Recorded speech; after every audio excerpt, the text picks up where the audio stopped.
अभी मजा आएगा ना भिड़ो। चाचा हई घर राउरे ह? हाँ बबुआ हमरे घर है। घर से तोरा का करे के बा?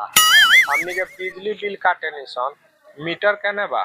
अच्छा बिजली वाला हुआ लगा। हाँ। तो बबुआ बड़ा मीटर में आज भी बोरला तो हमरा डर लगला। कोई घरवा में बा ए घर बा। हां ओही में मीटर ठीक बा। बा देख। A few moments later.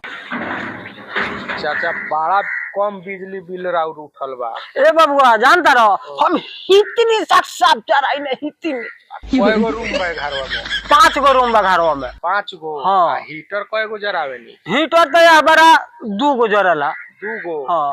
तो ऐसन घर बा त में टंकियो होई पानी वाला? हां मोटर चलेला। चलला? हां आ ए घरिया देखा तनी के जो बॉलो बरत होई लालका ठंडी के दिन में। 2 2 गो? हां आ बिजली बिल बड़ा कम बा, 10 यूनिट उठल बा। हमरा तो कुछ गड़बड़ लागता।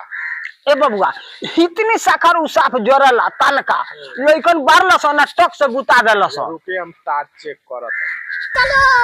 अब देख तू अब तू गया बेटा अब तू।